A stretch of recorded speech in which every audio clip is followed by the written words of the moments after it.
Hello and welcome to our presentation. I am Louis and this is Gabriel. Today we're going to be talking to you about Harvey's, which is what we wrote our term paper on. Yes. Alright, so let's kick things off with the intro. What is Harvey's? Harvey's was established in 1959 by Cara Operations, and they're pretty much like a fast food joint that sells burgers, fries, onion rings, so a pretty classic fast food place. It's known for being a sort of Canadian thing, because you don't really see it in other countries that much. As of now, there are 278 stores in Canada, and a few of them are actually located around the Cara Operations headquarters, so in Vaughan, Ontario.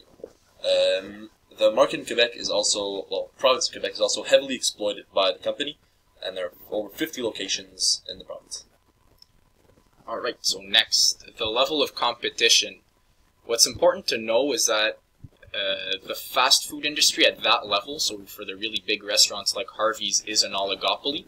So you have a lot of big places like McDonald's, Harvey's, A&W, Tim Hortons, and all these companies sort of really take up the biggest part of the market, which is what creates the oligopoly.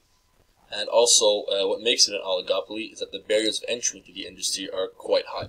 The monetary necessities to enter the market are very, very high. So, the two main competitors for Harvey's are McDonald's and A&W. Yes. So McDonald's, what is so special about it? Obviously, we all know it's pretty much the biggest fast food place in the world. So obviously they're going to be a huge competitor.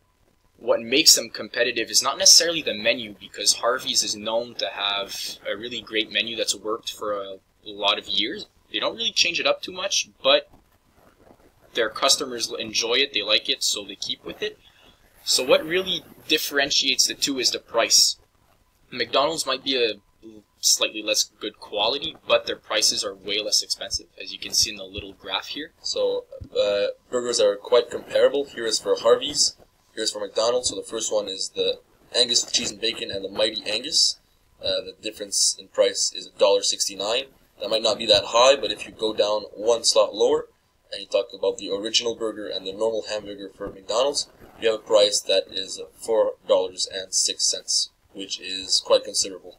So you really have to prioritize Harvey's if you're looking for higher quality foods, but you have to pay a little more. Now, of course, like once again, $4, $1 doesn't seem like a huge deal if you consume one or two burgers every now and then. But when you're a huge burger addict like Gabe, who likes to eat maybe 7 or 8 in one go, then it starts adding up.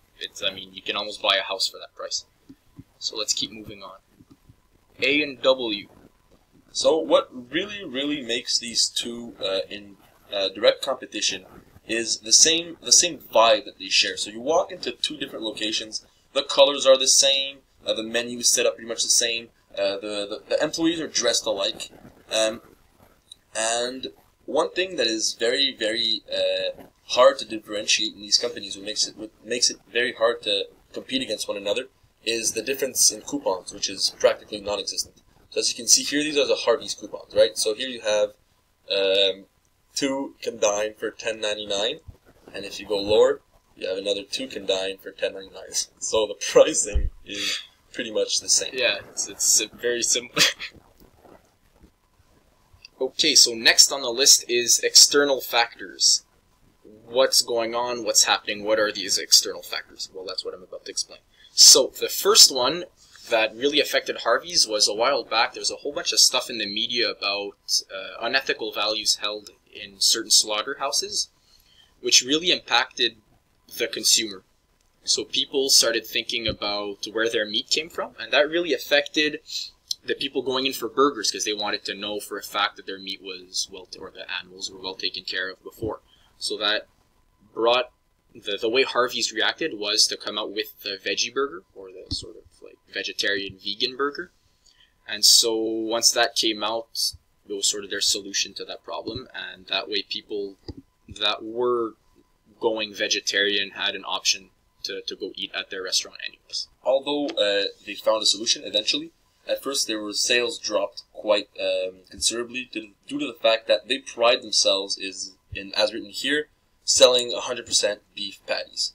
And since people were taking into consideration the fact that some slaughterhouses weren't being ethical, well, it really dropped their sales that way.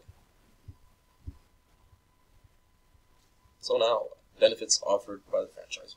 This is really important when analyzing a franchise because, well, you want to know what you're getting in return for operating under the name of the franchise. So the first thing here on the list for Harvey's would be a really in-depth training program that's offered by the franchisor. This allows you to know all the rules, regulations, paperwork, how to know all that, take care of your restaurant, and really do a good job in administration. And they can sort of show you how the accounting works as well and how to train future employees. So you're really going to be starting off with a proper base for your franchise. So number 2, there's not much explaining to do. It pretty much speaks for itself. You get opportunities to buy shares of the company at a lower price, considering that you're taking their name and spreading it out and gaining popularity for it. And then number 3, all the equipment will be tested and regulated prior to the sale to the franchisee. So now, you're working with a well-known company that's really going to be able to assure you that you have the best quality equipment. So requirements for the franchisee, they're quite extensive, but mostly monetary assets are needed. So to start off, as it says right here, $650,000 is usually requested by the franchisor, so that's a pretty big amount of money. That's only about 40% of all the equipment, all construction costs, which they decide, by the way, how it's going to be set up, how it's going to be done. Then you have a 5% royalty fee that has to be paid monthly, of course, and the second percentage taken is 4% for publicity fees. And one of the great advantages is the fact that they're advertised nationally. And so finally, the SWOT analysis. Strengths, just quickly, what are they good at? It's their customer base. They're known for, once again, their reliable and high-quality product. That just keeps people coming. One of their biggest weaknesses is the fact that since their customer base is so loyal and so used to having the same meal, well, it's really hard for them to incorporate successfully new items to the menu. Opportunities. Harvey's is really almost exclusively in the Canadian market, so we thought that an expansion to the northern U.S., keeping it simple, would produce a large increase in sales. One of the threats, as mentioned earlier, it's in a very, very high level of competition with McDonald's, A&W, and all these fast food restaurants.